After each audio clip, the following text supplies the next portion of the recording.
We are live. Amazing.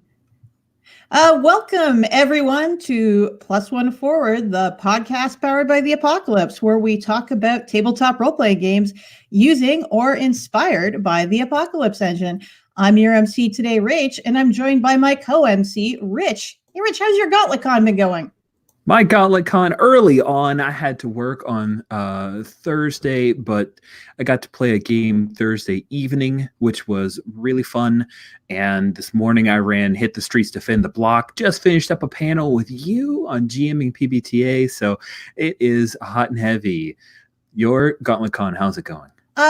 Mostly okay. Had a bit of a outside of GauntletCon issue, and I had to cancel my game for yesterday. But I'm super hyped for my Golden Sky Stories game tomorrow night, and that's going to be really exciting. So apologies for anyone who has signed up for Thursday. It was kind of beyond my control. And yet, I was going to say yesterday's panel. Last hour's panel was amazing. And once you're done listening to this live stream, you should turn around and go listen to me, Phil, and Marissa talk about how to GM Powered by the Apocalypse games, moderated by Rich.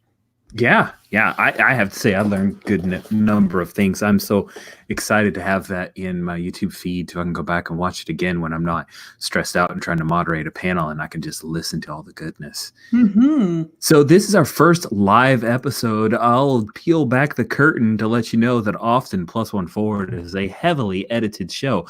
If you hear ums and uhs that you never heard before, I blame the lack of editing. Random airplanes. I'm on a flight path. Occasionally we get buzzed while recording, so that might happen. Be excited. Exactly. So we are going to run this particular episode. It's kind of like two mini episodes stuck in one. These are the kind of things that might not have made a full episode, but we're live now. So we're fully committed to doing these things. Why don't you kick us off with the first topic? Fabulous. So we talk a lot on Plus One Forward about past game experiences and what we can learn from them and how they relate to topics that we decide to focus on. We don't really spotlight games that are currently going on or games we're currently involved with a lot. So I want to take a little bit of time for Rich and I to discuss what games we've been playing or are currently playing and how we feel about them. Because these aren't necessarily going to be the old standbys of the Powered by the Apocalypse community. This is going to be some newer stuff that might not have made it into rotation in terms of discussion. So, Rich, what have you been playing?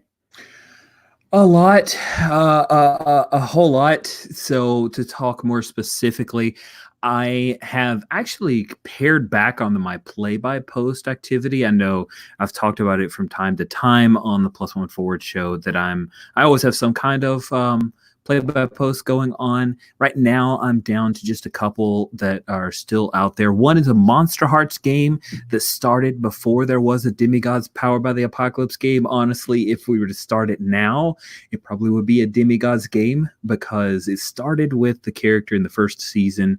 Her name's Jules. It's a solo game, so it's just me and my buddy Heidi playing. Jules was an infernal, and as she discovered more about her dark power, she found out that it was Erato, the muse of love poetry.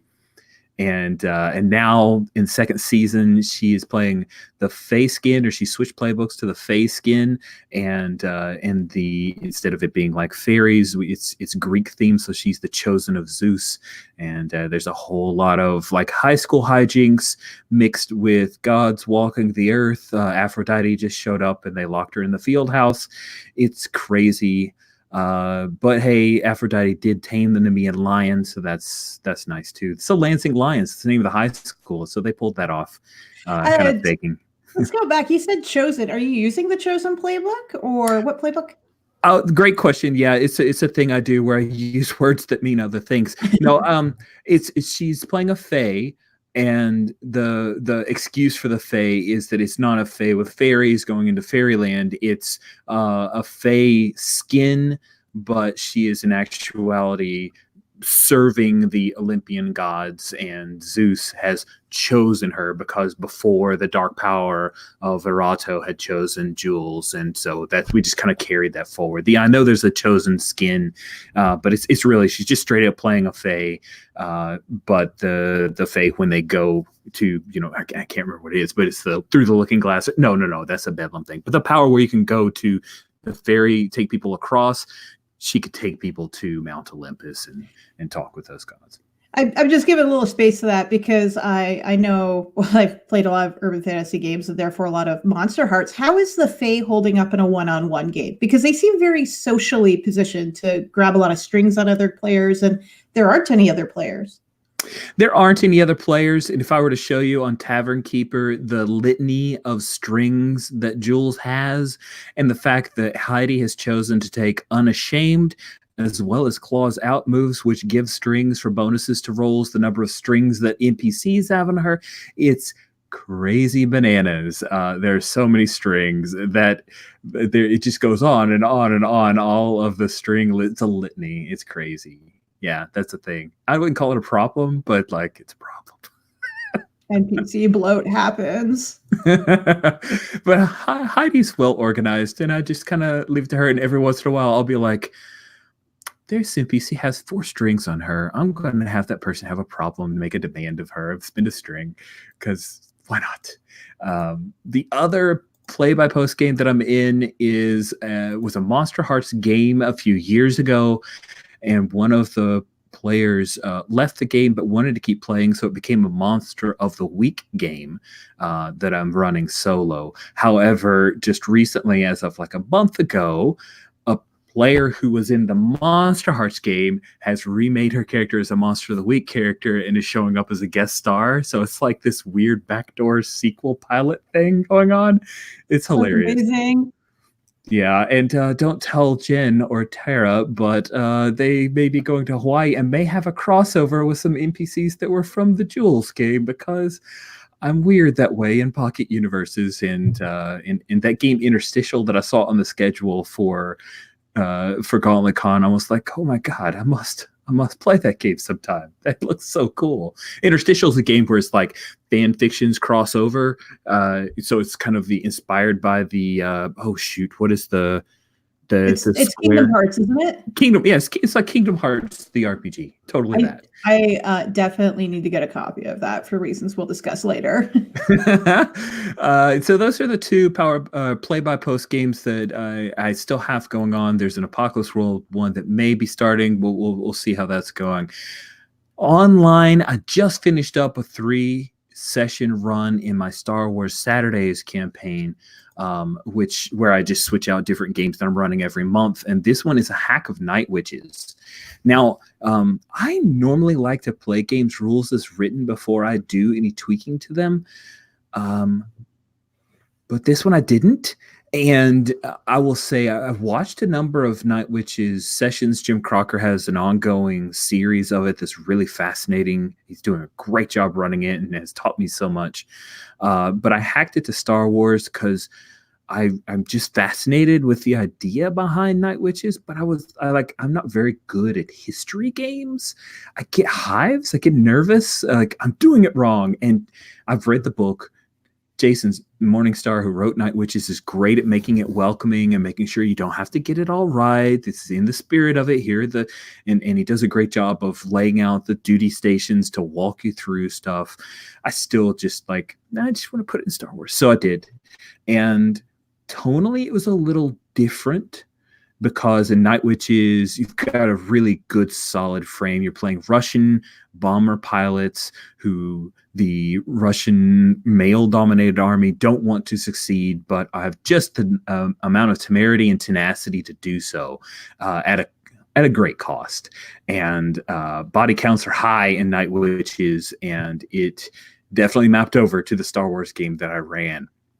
I really just tweaked around names of things to make them less Russian, less airplanes, less specifically around the sexism bent of Night Witches.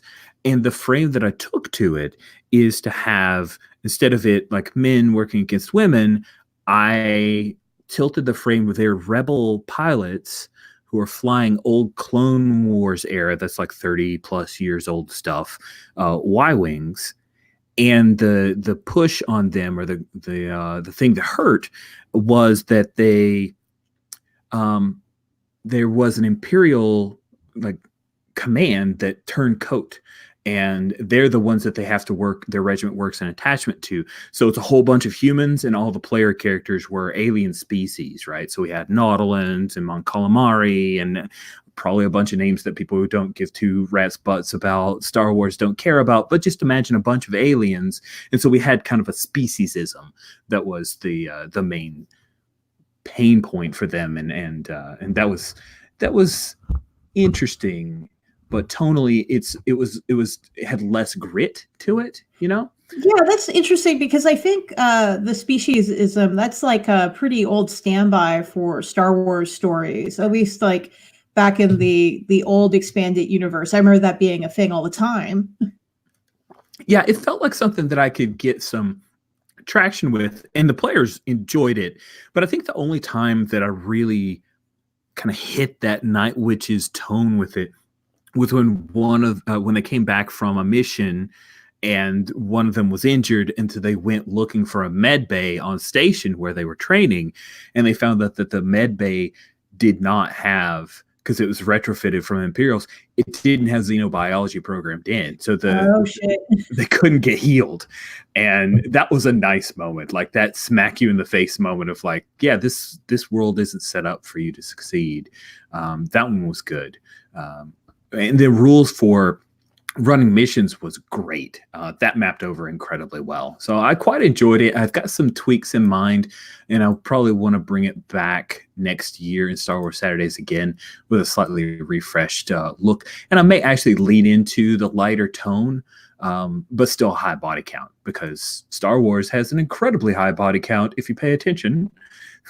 Well, I mean, even going back to like the X-Wings novels, even going back to the novelization of the first movie, the Death Star run is pretty horrific. There's some moments in the book where you're like, and then you see from the point of view of this character, and now they're dead, and this character's dead. And I read it once on a plane, and we went through turbulence, and I had to put it down because I'm like, this is too real right now. Like, I can't read about any more pilots dying. Nice. Yeah, so let me jump ahead. Sorry, I've got a lot. If you want to jump in at 80-point race and talk about more interesting things, I'll just keep going my list until you do. Let's go for your list. We have an hour to fill, and we're at what, 12 minutes? Let's talk about game stories. We have 30 minutes, and then we're going to talk about our second topic. Oh, our second topic is so exciting. So Nawal is a game that I just finished up a 4-session run of. That is Miguel Espinosa's Mexican monster and angel hunting game. It is spectacular. This game is so tight. I really love Nawal. I want to run it more. The group that I got the pleasure to play with was fantastic. It was just, it's a really, really good game.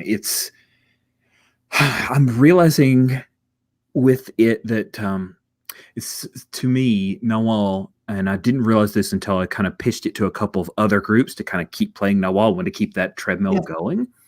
So in Nawal, you play these people who put on masks that allow them to summon forth their animal totem, and they are descended from shamans. And in the history of Mexico, vis-a-vis the Nawal world, the conquistadores came to the New World, and they brought their angels and their gods, and their angels hunted down all of the ancient shamans. And now we're in the modern day, and there are angels here, but they are invisible creatures that kind of feed on people's faith and beliefs. And the Nawal are coming back, and they hunt those angels. And not only do they hunt those angels, and this is the part that to me really makes it stand apart from a Monster of the Week game, where Monster of the Week is, it's not murder hobo, but it's like vagrant mystery solver monster killers. There's a little bit of murder hobo is in there, like a little bit of traveling people who do murder things for money. Right.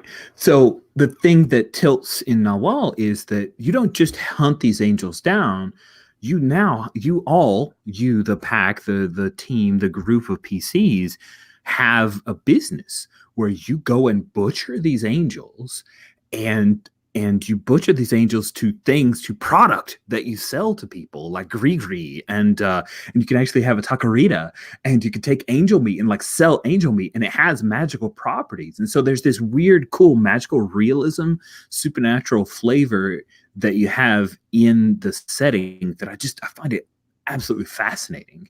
The setting's like quite deep because it's based off a comic series, if I'm correct. When I spoke with the author.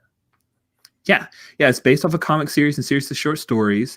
And let me just tell you, if you want to get a vibe on it, the number one best source, other than there's a heavy metal magazine issue that has some incredible art from Clement, who is the guy that created it.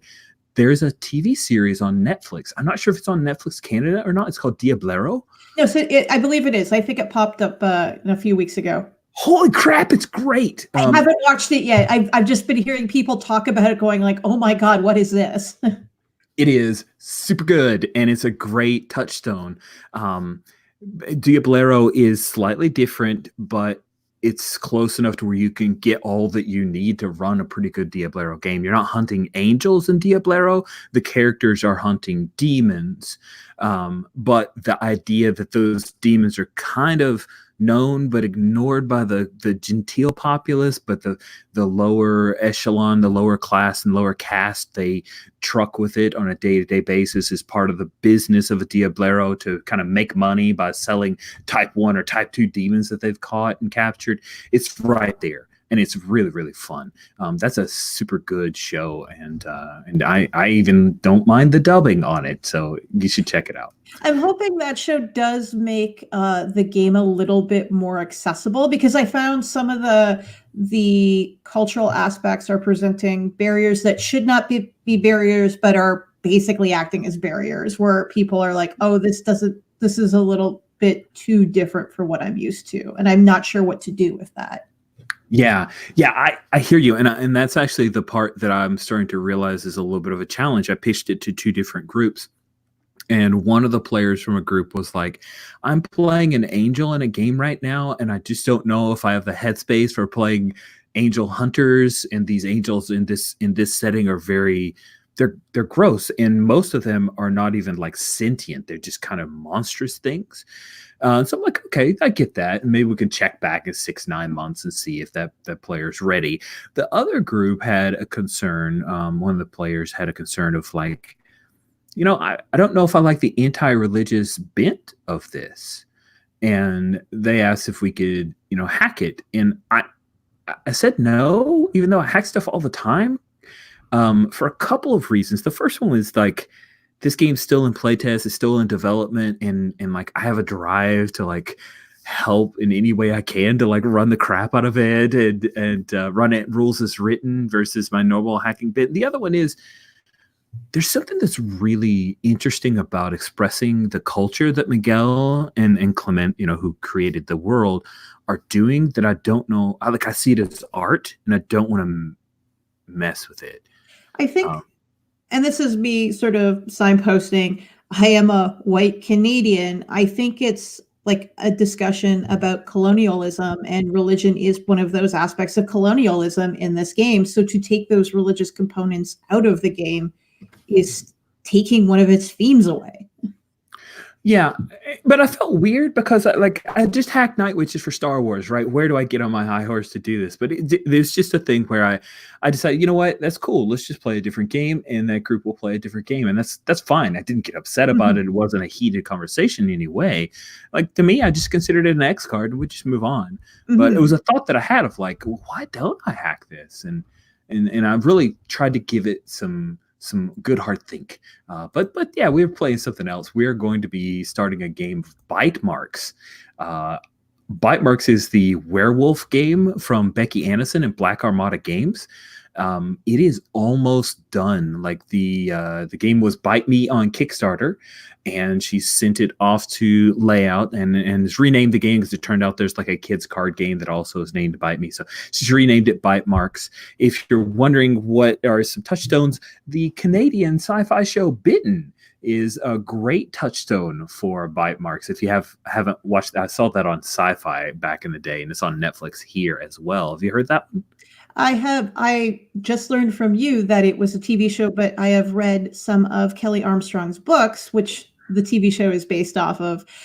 The first one I remember quite vividly because there were werewolves running around the Don Valley, and that was a pretty cool aesthetic. And I think they were based out of upstate New York. It was a whole thing. Yeah, it's I'm super excited about this. The characters that we did with the character creations, all that we've done, and now we're about to get by holidays, so I'm a little worried about one of those, like the dearth of games is when you go into the November December time frame. I've Oh, lost I feel you. so many campaigns when Christmas time, when the holiday season comes, it's when campaigns go to die. But I just thank God for doodle.com. That scheduling is just the best. It saves you 50, 60 emails. And so everybody's put in their times, and I think we're going to be able to sneak in a couple sessions in November and carry it through to December. So I'm excited about bite marks. Other stuff that's going on for me, I'm running a hacked Monster Hearts for the Gauntlet Comics setting. I called it Super Juvie. I will say, while I'm having a good time, I consider this hack probably not the best idea I've had in a long time. Like sometimes when you do experimental, try to shove chocolate into peanut butter, not always is it the best tasting Reese cup. Like this one was maybe a fast break. I don't know if you've ever read that or had that particular abomination from Reese's, but I remember Fast Break. I've eaten yeah, a lot of American candy. it's not great. It's too many layers. The core concept of Monster Hearts is a very elegant and simple approach to emulating supernatural teen kind of sadness, tragedy. And I not only layered in, let's put it in a juvenile hall, which probably would have worked, but I then layered in, and they're super powered beings because I wanted to stick it in the Gauntlet comics milieu living campaign. And I think it was just too much. Like we've done a little bit of hacking on the side. I took the Unleash Your Powers from Masks, and I made a custom move called Unleash Your Dark Powers, and you would roll with dark, and you had similar results to that, except you could take on like conditions and stuff, and it works okay, but like there's just too much going on. And I'm a little disappointed that that it doesn't work. It doesn't work as well. Like it's a good enough group to where we're making it work. Like they are telling interesting stories, but the monstrosity that I have forced them into from a mechanical standpoint is not helping matters. So that's a thing, but it's a learning thing, and yeah. Yeah, I would take it. My takeaway from that would be, live and learn. This might not be the right combination of games. I mean, like we hack and fiddle with Powered by the Apocalypse games all the time, and sometimes just completely fall apart or blow up in our faces. Those are not good times. No, this one didn't blow up in my face, and it's big. It's big in most of the reason that it's good is that this caster group, players, Peter, Leandro, Misha, Joe, have all been just superb and really fun to play with, and they're really interested in their characters, and that kind of carries through most games, honestly. I'm running Project Lycra, which is Jen Kitzman's game. Jen, we had on the Custom Moves Make the Game episode way back in the day. Jen, good buddy of mine. This is a game she's been working on for a while. It is a Powered by the Apocalypse answer to, I love Masks, a new generation, but I don't always want to play young adults or teenagers. That's what the germination of Project Lycra was. It's grown and evolved to become something much more interesting and well developed than just let's take the Mask's grown up moves and start with that. But I really like Project Lycra. It is a super fun supers game to run. Some grown up Masks with feels is the elevator pitch, but there's a lot more going on, and I really like it. I'm really interested in seeing where that game goes because you've talked about it in the past so passionately, and the idea of having an adult game that explores evolving complicated emotions is also very interesting because I find we put that in teenage gaming a lot with Powered by the Apocalypse because of Monster Hearts and Mask. They're the two big examples I can think of. But beyond that, things get a little bit more gray, or oftentimes I think of like emotional play in the style of Urban Shadows, which I love, but it's like, do you make the good choice or do you go into corruption? And it's very black and white, and it's not so much about holding and exploring emotions. Yeah, I think Jen's bent on this. Number one comes from a deep comic knowledge. She worked at a comic book store for like 10 plus years, still reads comics, loves comics. She's created 10 playbooks. She has playbookized characters from comics from like, I don't know how I'd do that. And you just hand it to Jen. She's like, put a pencil in her ear. She's like, get you down and just workshops the crap out of it. And I'm like, damn, the Pledge Bear is amazing. How did you do that? It's a super good game, and we're actually running it on Sundays. Jen's in the game, and this is the Intercontinental Group of Awesome that I play with. And we played Masks earlier this year in the Halcyon City Herald Collection setting. So in Halcyon City, and we just aged up several of the characters and NPCs and poured them into playbooks and Project Lycra, and it's perfect. It's really good. Amazing. And then I'll quickly go through the last ones, which are Zombie World. I don't get tired of Zombie World. I'm running it on Sunday. If you haven't played Zombie World, you should check it out. It's an amazing game. The Roll20 campaign frame for it is pretty darn good. I really like Zombie World. I think I was looking on Slack where someone got the opportunity to play it earlier today, and they said it was one of the best games they played in a while. So that's always good to hear. Zombie World is just great. I love Walking Dead. I'm not tired of it. I think this season's amazing. Like, I really love this season of The Walking Dead right now, and being able to run Zombie World is just a pleasure.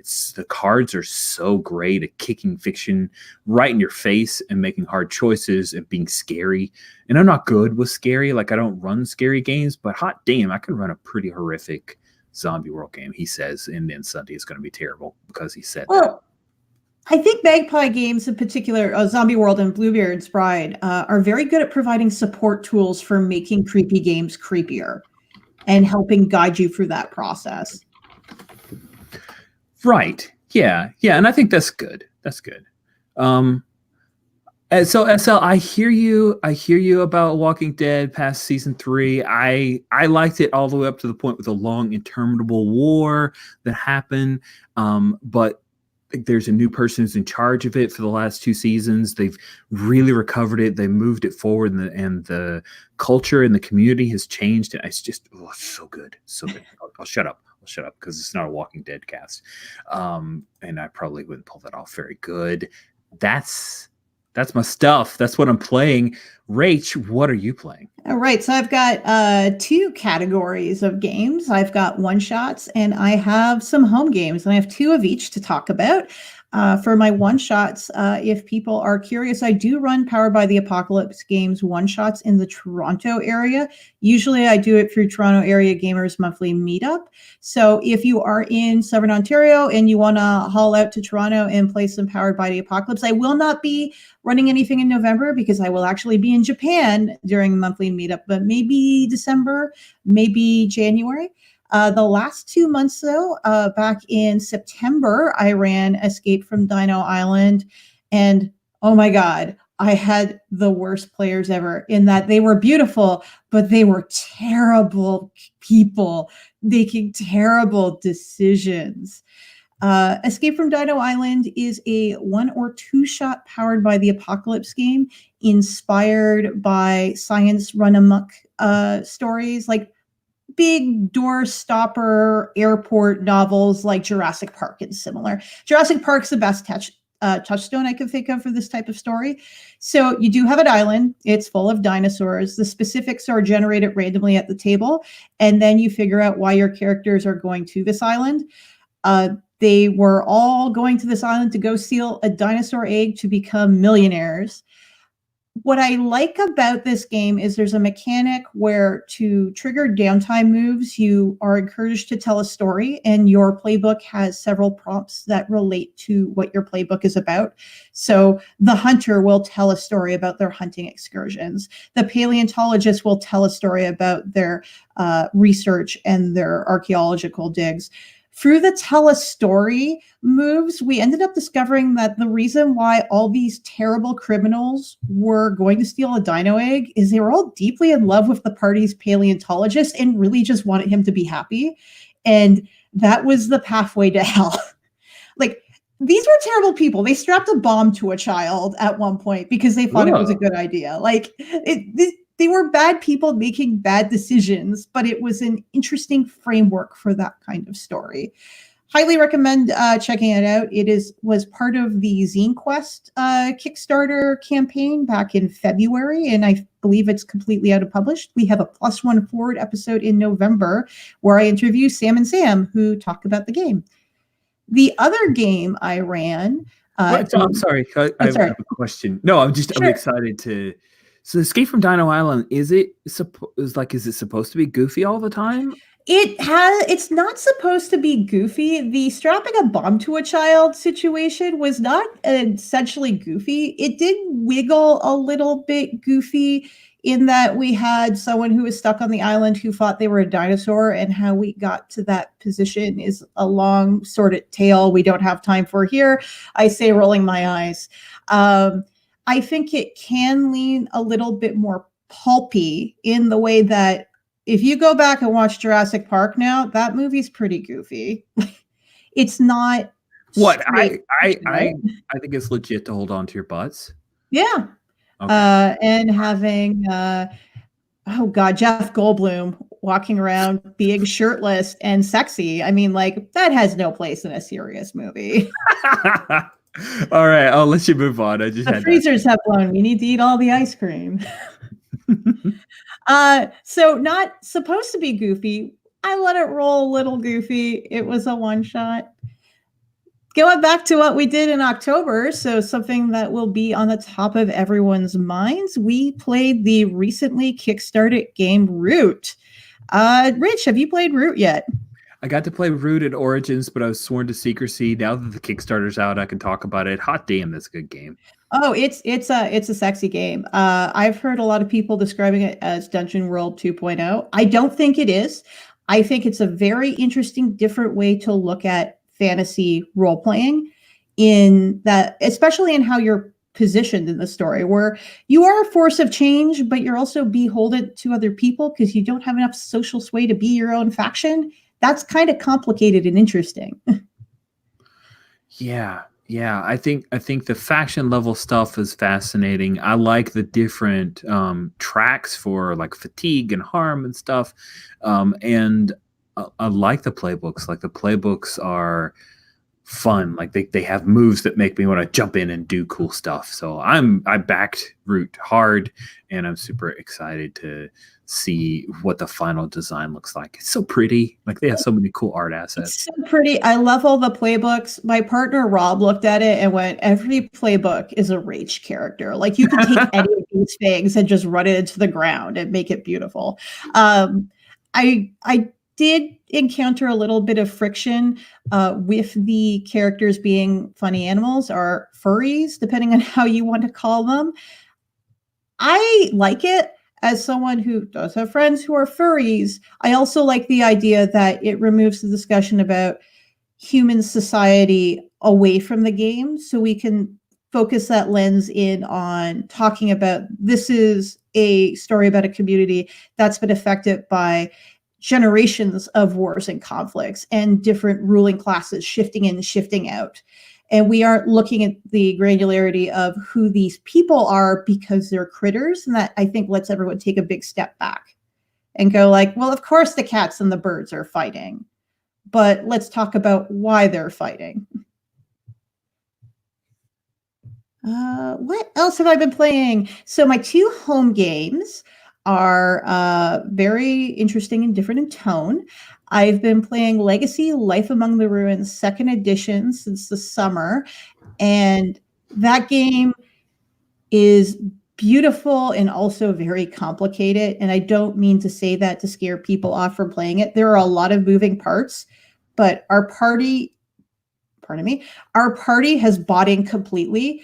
And we spend a lot of time looking at fine details. I think I should take a step back because I've got a little bit of a tangent. So Legacy Life Among the Ruins is a game where you're playing, it's kind of like Microscope, I guess, in that you're playing your families who are trying to form your community in this post-apocalyptic world, but then you're also playing your player character who is a facet or a reflection of that family, and you have a role within the family that shifts depending on what choices you make. And then on a wider scale, your families are working towards creating wonders and also dealing with the world changing and the age changing, and there being a loss of information, discovery of new information. Our group is so invested in the world. It's incredible. There was a giant plot twist recently where we discovered, oh, there was a giant grammatical error that was tied into one of the world's religions. So it wasn't the temple of the three mothers that everyone was fixated on, this one temple. It was actually the temple of the third mother, and there were two more temples of secrets left to discover. And our last session, our GM came in and said, so at the end of the session, the age is going to churn, and it's going to churn because one of your families is going to create a wonder, or it's just going to churn without you all evolving on. So figure out what you want to do, because you know roughly what wonders you're interested in building, and you figure out where to get these resources, but you're on a time limit. And it was this frantic dash of players trying to steal resources from each other, trying to make trades with each other, making alliances that shattered apart because of situations that developed. And it only got resolved at the last minute where we triggered the age of discovery because two of us were frantically passing a note back and forth because it was the only way to communicate at the table to negotiate a trade deal. It was incredible. That sounds awesome. I don't think it's a game for all people, though. In the same way, I don't think Microscope is a game that all people are going to enjoy. Like, there is a lot of moving parts. There's a lot of things to think about. But if you have a group that is willing to play around with each other's toys and be open to new ideas and open to exploring things, I think it's wonderful. Have you had a chance to play it yet, Rich? I played Legacy. I haven't tried second edition. I may get the opportunity to play it soon, though, and I'm very excited to give it a shot. Yeah, go make sure you get the Order of the Titans so you too can summon giant monsters upon the wasteland. It is so much fun. Be like, yeah, a monster shows up. I tell you guys, but not you. So fucking deal with that shit. They're not good people. I could talk about Legacy for days. Really? Oh man, you got me so hyped for this. I cannot wait to give it a shot. Yeah, just everything is so evocative. Spend some time looking over your choices. Our last session, I think I'm done with my current player character, but all my player characters in my family are named after astrologers rather. And then I found a Taiwanese scientist named Typhoon Lee, which sounds like it's a name someone made at the table, but it's an actual scientist. He has a Wikipedia page. And then it just became like the story about Typhoon Lee and how Typhoon Lee was ramping up to become a real player character next session. But right now they're a background character that just kept showing up in all these shots.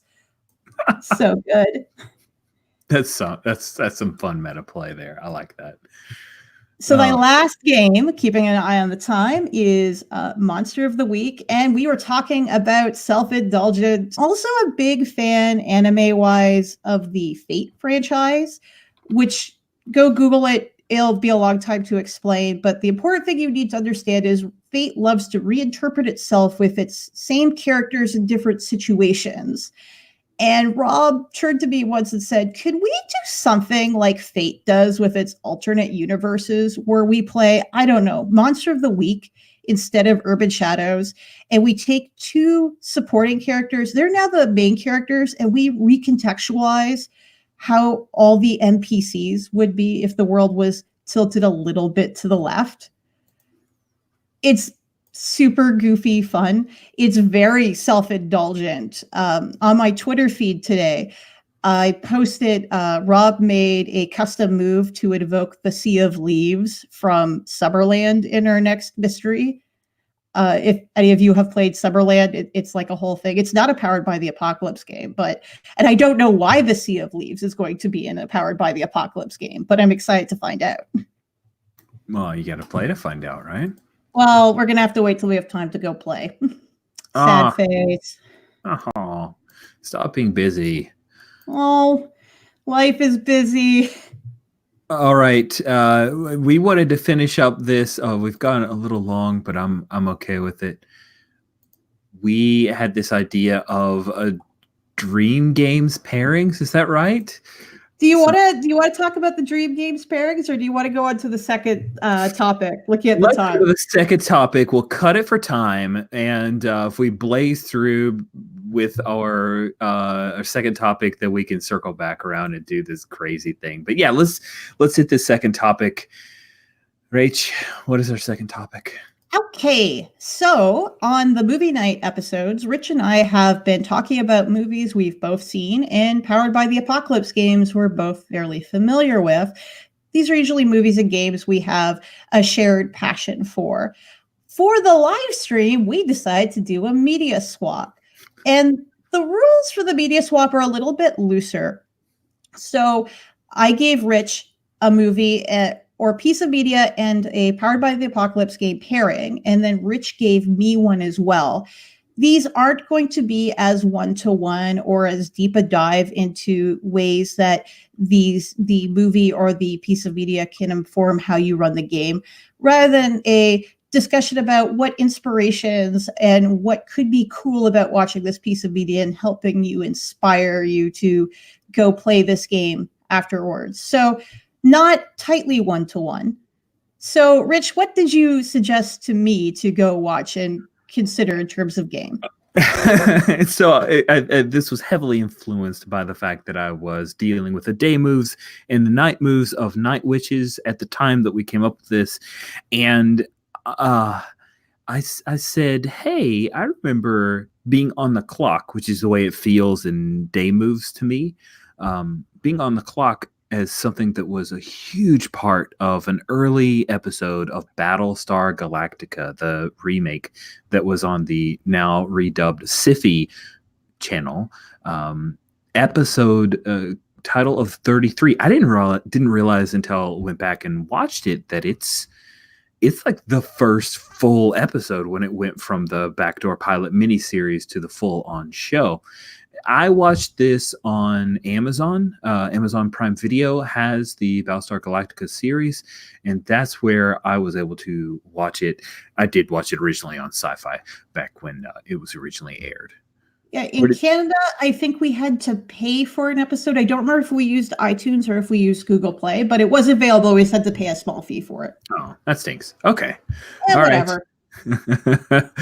Wow, it has literally been since the original airing and maybe a few months after when I got to rewatch it on Sci-Fi since I had watched this particular episode. What did you think, Rach? So I watched this once with Rob years ago, and I was admittedly a little bit grumpy because I had a bit of an axe to grind with the showrunner for Battlestar Galactica for reasons we won't discuss here. So understand, I did not watch this episode in good faith like 8 years ago when I tried to watch it. I sat down to watch it, and I'm like, oh, I know why Rich wanted me to watch this episode. Because it is, so the premise of the episode is the fleet is trying to outrun the Cylons, who show up and attack every 33 minutes. So in every 33 minutes, the fleet has to retaliate and also jump forward, do a faster than light jump to make it to a new location. But every time they jump, the Cylons keep following. And at the time the episode starts, they've been doing this for over 130 hours, I think. Yeah, days. A lot. Days. The crew is running on sleep deprivation. The pilots are hopped up on stimulants. It creates all sorts of really interesting friction and tension between these characters because these characters are not operating at their best. They are super run down. They are super stressed out. These are not happy people for obvious reasons. And I was thinking of the context of Night Witches because that was the pairing game you gave me. Because I found when I played Night Witches, we didn't really focus. Well, for one, we were mostly playing one shots and we didn't really focus on the grind. And that idea of the grind and the idea of routine and how devastating and harmful routine is really interesting. When I was rereading parts of Night Witches, it talks about a routine mission being a successful wayfinding roll and a successful attack run, with the note saying most missions are not routine, implying that things are going to go wrong. What I like about 33 is it presents the idea of, having the routine, having it be the exact same thing over and over and over in a loop that you can't escape from is hell. It's destructive. And thinking about in Night Witches, the idea of these characters will go into their daytime moves and thinking less about, okay, so what are you doing now that you're not a pilot? And thinking more about, this is the opportunity for all those emotions that you had to keep locked up because you had to go out and do your goddamn job. They're able to flow out now. And that, I think, would also influence, there's the social role whose name fleets me at the moment, where you decide how you want to interact. There's a hooligan, a lady, or as a Soviet airwoman. Do you remember the name of that move? Act Up. Act Up. Yeah. Thinking about Act Up in terms of, no, I would withhold that. I would do the right thing. I would make the right emotional choice at any given point in time. No, you wouldn't. No, you wouldn't. You have to wake up in the middle of the night to go on a bombing run and you come back and like the base, like it's not a great space for you. It's a toxic, oppressive environment. You are going to act up in ways that are not going to be beneficial to you.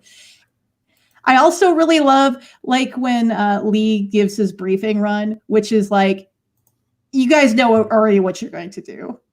Mm-hmm. Just the context of GMs, just save that joke for when you're running Night Witches, because you're going to have a point of like, yeah, ladies, we know exactly what we're going to do. It's the same thing we've done every single night. Yep. Rich, upon rewatching 33, was there anything that stood out to you, especially now that you have run Night Witches, even in the Star Wars setting, but you have run it recently? Yeah, I have to say 33 is a great lens for a number of moves.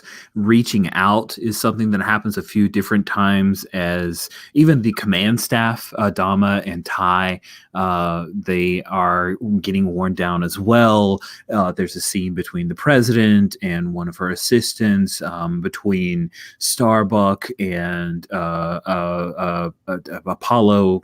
I said his name just a moment ago. Lee.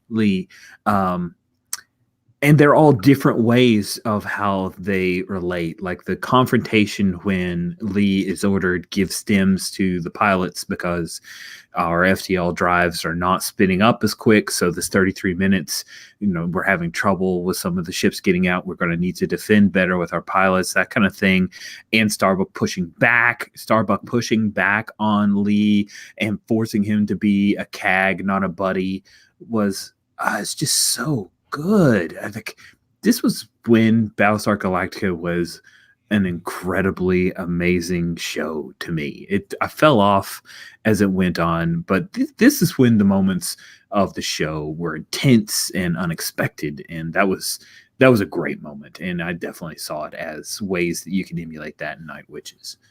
Yeah, and I think overall, and I believe we may have mentioned it on the show proper before, there's not a lot of good examples of fighter pilot fiction to refer back to right now. Like all the examples I can think of are novels and books that are several decades out of date. And it's about 15 years old now, but it's still fairly recent. Mm-hmm. Yeah.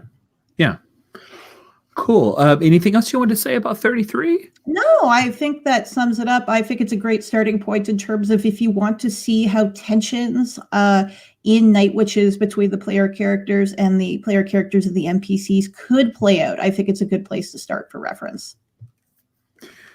All right, I'm going to talk about my pairing that I was assigned now. Great. I'm sorry, Rich. Rach assigned me the Powered by the Apocalypse game, The Sprawl by Hamish. And the Sprawl, my experience with the Sprawl is Rich has played a lot of Shadowrun. And then there was that episode of Plus One Forward where I got a demo of it. Those are my experiences with the Sprawl. And the movie pairing, you would think, oh, Blade Runner, right? Like Blade Runner? No, it's Thief from 1981, directed by Michael Mann, starring James Caan, with actors such as Dennis Farina, Jim Belushi as James back. No, James Belushi, Mhm. not the famous SNL actor, but the other one who's an The brother. actor. Yep, Tuesday Weld, and it's by Michael Mann 3 years before Miami Vice came out, and it's got music from Tangerine Dream. Oh yeah. And I'll be honest with you, when you said Tangerine Dream, and I started thinking of Lady Hawk and like other no, I don't think Tangerine Dream did Lady Hawk, did they? Right? I mostly associate them with Sorcerer, and Yeah. Sorcerer uses the music kind of for the same impact they're looking for in Thief. Yeah. So it's what we would call now like synth wave style music, and I went into this thinking, "Fuck you, Rage! This is terrible. I'm gonna hate Did this." you have a good time?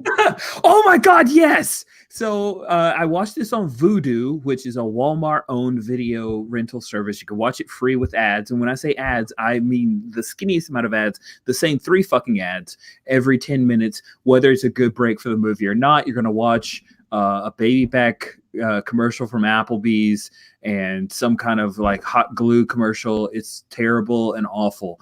That's the price you pay, is watching those godforsaken commercials. Do it. From the very first moment of this movie, I was like, I am getting such a cyberpunk vibe off of this thing. Like there's a shot of the moon and it slowly tracks down, and it's an alleyway, and you see the fire escapes kind of creating this really interesting look, and then it comes down to the moon reflected in the puddles of water on the asphalt, and I'm like, damn it, I'm interested. So see, Rach is smart, and she did paragraphs worth of work on our Google Doc. I sat down and watched the movie and took 8 note cards worth of notes on all of the plot. I will just say simply, James Caan plays a character who is a thief. And if I were to stick him into the Sprawl, he definitely has a playbook.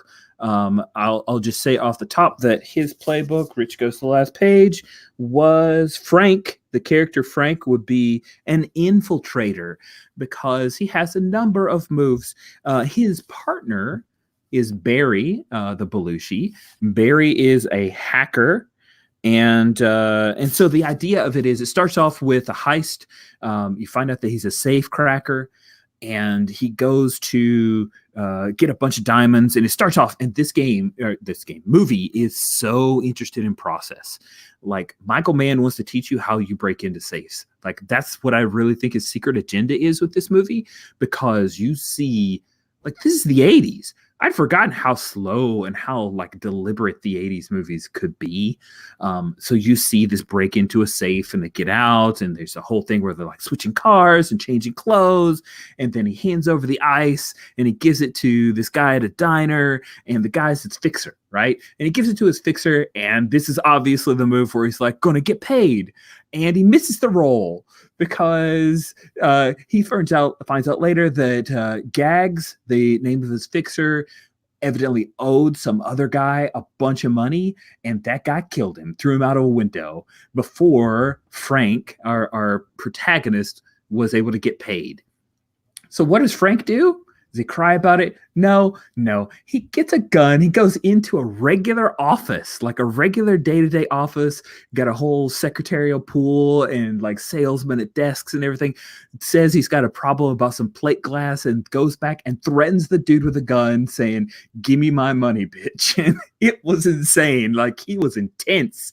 And then this guy's like, okay. And the office, like, it's totally regular office. So the guy's like, "I'm gonna meet you in 24 hours and you better give me my money." And then he leaves, and there's like a cool moment where he walks out with the gun, still brandishing the gun, and all the secretaries are like, "Whoa." He's like, "I'm covering you, shut up, I don't care." Willie Nelson is in this movie, and it's his best acting ever. He has like one scene. He plays this guy named Okla, whose real name is David, and he's this guy in prison. And there's totally this moment between. I'm sorry, I'm all over the place, but like, oh no, it's good. It's good. We'll talk about live. It's live. So he talks with David, and you can see this is his connection. Like, this is his touchstone. This is where he comes to kind of recharge his batteries, to get a little bit of information. You find out later throughout the movie that David's the guy that when he was sent to prison, Frank, sent to prison. He's been in prison for like 11 years. David became kind of his foster father, also taught him about safe cracking. That's a thing you can learn in the joint. It's how to be a better criminal, you know? So David's main thing is like, "Hey, I've got heart problems. I'm not going to make it. I've got 10 months on my sentence. I'm going to die in here unless you get me out." So there's the pressure, right? That's what Frank needs to solve for. So he goes and he meets up with this guy to get paid. But then this other dude shows up, and he's like a bigwig, and he's like, "Yo, here's your money." Who hands it over? And you're like, "Wait, what GM hard move was this?" And Frank takes the money, and guy's like, "Hey, so here's the deal. I got a bunch of other jobs that you could do for me." And Frank, thinking of David's like, "All right, what's this fucking job?" And he's like, no, it's like a thing. And you'll like work for me. And it's got this whole setup of like, and I'll get you into property and like, shopping centers and all this good stuff. It's great. And he's like, "Yeah, whatever. Let's just do this one job," because he's got to do this job, right? So then we go over a series of time. Like, there's a good half of the movie where it is like the way that Michael Mann directs this movie is the way that you need to GM. Like, his scenes are so, not always, but like, this is a great way to GM. His scenes are tight. They're focused. Like, this is the scene where you meet the girl that is the girl of your dreams. Go. And you don't, it's so economical and it's so efficient. And bam, he meets a girl. They kind of fall in love. You learn about his backstory. Then they get married. He's going on this new heist, and he's doing research. He's got to find out about like the fifth alarm and all these other alarms he's got to figure out. And Jim Belushi's off, and he's like the NPC hacker who's doing all this, figuring out how to get the fifth alarm figured out. Meanwhile, he's dealing with like the day-to-day life of trying to be out of the joint, and also taking care of Okla and getting him his day in court. And Tuesday wants to have a kid, so they have to go like adopt, and because she can't have a kid. And then they go, and that's the scene where he goes in, and she's like, the lady's interviewing them, and she's, "So, what is this here where you worked at a certain penitentiary? What did you do for the penitentiary?" And he's like, "I made license plates." And she's like, "What?" He goes, "I was in the joint, okay? I'm an ex-con." She's like, "Oh, well, I'll mark you off the list." And like, "You showed up to my desk with all these red flags. I'm not giving you a child." Exactly. "I'm not going to give you a child." Then he freaks out, and you learn like a little bit more about, oh, Frank's from a broken home, and like, wow, his life sucks a lot. Then bigwig guy comes in. He's like, "You want a baby? I'll get you a baby. That's fine. No problem. I could hook you up. I know some women who want to get rid of their babies." And he's like, whoa. And I love the reaction from Fixer guy. If I remember, his name is Leo. Leo's like, "Don't blame it on the kid that these wives are a piece of shit. Or these mothers are a piece of shit. Like, the kid don't know. They're babies." And so Frank's like, "All right, fine. I'll go buy this baby from a woman." So he goes and picks up a baby. And I'm like, "Wow, this is insane. This is crazy." They buy a baby halfway through the movie. You know, the movie, it involves a baby being purchased. Like, all of a sudden, there's a scene with him and Jessie, who's played by Tuesday Weld, his wife, and they're like, the guy comes by their Chinese restaurant, and the guy's like, "What's the baby's name?" And he goes, "I don't know yet." And like, Let's name him David after Okla. And so then like David gets out of David Okla, the mentor, Willie Nelson. He gets out of prison, but you find out about this when he gets a desperate call and he goes to the hospital. And you're like, oh my god, it's about the baby. No, it's David. So you go in and there's Willie Nelson. They're like, awesome, we're having a cool new scene with Willie Nelson, like my favorite character. He whispers into Frank's ear and he dies. He has no discernible line, like he just dies. I'm like, oh man. Willie Nelson was good in this. Why didn't they give him some more lines? But no, the GM was not going to allow David to have any more scenes. It was a hard move. It was a hard move, Rich. It was a hard move. So let me skip ahead. I swear, but this movie's really good. You should totally watch it. So he finds out everything that he needs to know about getting this heist done. And he does the heist and he gets all the diamonds and it's amazing. And then he hands over the stuff to Leo and everything's bright. He's got a kid. He's got a wife. They go off to let things cool off. Him and Barry, his partner, the hacker, and Barry's girlfriend, Marie, and Jesse and the baby. They're all out like to some place in San Diego and they're at the beach and it's gorgeous. Comes back to get paid from Leo. Leo hands him a big envelope of money and you're like, all right, man, this has worked out great. Everything's gangbusters. And he looks in. Frank looks in. He's like, I'm expecting like 400,000 and this is 80,000. What's up? And Leo's like, hey, remember I told you about all those properties? Yeah, I got you all the properties, man. You got like in Jacksonville or like in Florida, you got the shopping center and you got this other thing. Like you're in now. You're part of us. He's like, Frank says, obviously I have failed my role to get paid. So I am going to give you one chance to pay me. And then he says the most weird threat. He says, you got 24 hours to get me my money or I'm going to wear your ass for a hat. And I'm like, what does it even mean? So that's when everything goes to shit. Barry gets murdered. And there's threats galore. And as Leo's thugs are getting rid of Barry's body in front of Frank, they have guns in his face. And he's like, Leo says, Frank, I own you. You're mine. I gave you your kid. I gave you your wife. You gave me no respect. And it's like, oh my God, this is the worst. Like, this is going to be the sad. It's like the end of The Shield where a bad guy gets bad thing happening.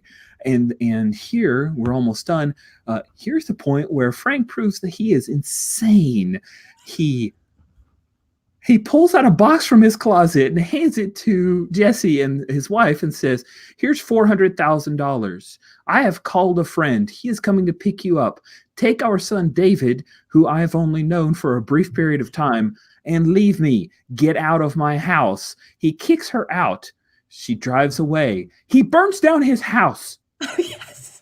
Then he goes to the car lot that he owned before any of this happened. He pours gasoline on all the cars and burns them down. Then he goes to Leo's house. He beats up one of Leo's thugs.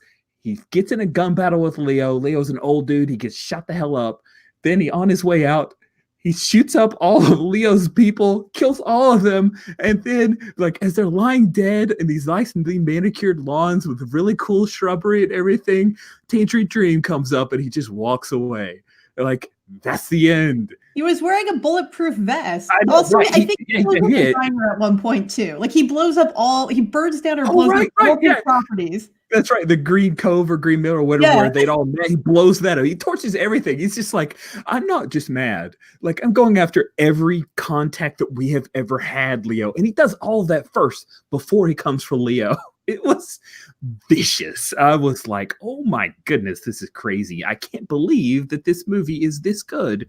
So to tie it in the last few seconds to the so getting paid can be really a problem, especially if you fail. And this is how the movie can show you getting paid is the worst part of doing crime. As the infiltrator, Frank, let's see, he had the moves of covert entry, because he pulled that off big time. He had the move cat burglar, because with the move cat burglar, you specialize in infiltrating unconventional access points and maneuvering through locations by unconventional routes. He so did that. Case the joint, that was like a third of the movie. And then the last scene of the movie was him buying the move Plan B. When shit hits the fan, you have to get out, name your escape route, and roll cool. 10 plus, sweet, you're gone. His escape route was kill all of them and leave. And he rolled boxcars.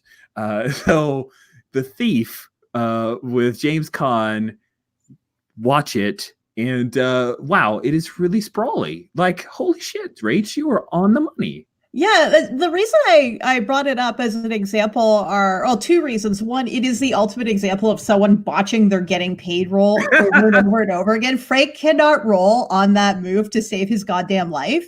Nope. It's just he's always failing. He also has like, there's a third thing I'd like to go back to. The second one is I do want to put a little attention towards, it's not cyberpunk, but it's got a lot of the trappings of cyberpunk. It has some very, very sexily shot pieces of equipment. When they do the big safe cracking up to the climax of the movie, there is no tension in that if they're going to get in or not. It's like, hey, we have an oxygen lance. Do you want to see a really cool oxygen lance for 5 minutes? And I'm like, yes, I would like to see an oxygen lance. Oh my God, it's bigger than I thought, which also sounds pulpy now that I describe it like that. But it's just, it's about, this is the sexy tech you have, and this is what makes it cool. Like, it's that whole rule of cool thing that we have with technology and cyberpunk, with all of the terrible trappings that go along with it. The third is, I do think Frank is an interesting example of a cyberpunk character. You didn't mention he basically has a vision board he keeps carrying around with him with like cutouts of everything he wants his best possible future to be. Yeah. And it's a very human drive for like this person who is a criminal, has a history of criminal activity, who still has like, I have a dream for the future. Here is it reflected in a bunch of newspaper clippings. I keep it in my back pocket so I remember what my goal is. And to think of that in the context of your Sprawl or Veil or I haven't really played Headspace, but your characters like that, they're still human, even if they're despicable people. They have wants and dreams. They aren't in the criminal life simply for the thrill of it. They probably want something out of it. And that could be pretty simple, as much as like getting your mentor out of jail before he dies of heart failure. Yeah. Wow. Thanks, Rach. Like, legit, thanks for assigning that movie to me. It was such a head snatch of like, this movie's going to be terrible. And like, nope, this is the best thing James Caan's ever done. And Tangerine Dream can actually make a soundtrack that makes me fall in love with Tangerine Dream's music. And wow. It is definitely like, I know it's like something that people would look at it and go like, well, there's a lot of red flags. There should be like a parade of content warnings before this movie. So you might want to kind of look into the content if you're someone who does have specific triggers, because it is not a subtle movie. It's a pretty vicious movie. I enjoy films that are, I would say, films full of existential dread from this time period. And this like hits all my buttons in the right way. So I love this shit. Like, totally into it. But it might thank you for bringing up the content. It is harsh. Like, it's pretty harsh. I mean, Dennis Farina gets killed, so that's sad. Well, how they get rid of Belushi's body is pretty horrific. I was like, oh wow. And I didn't even mention Sam, the like metallurgist, who's like the coolest contact NPC I've seen in forever. He's super cool.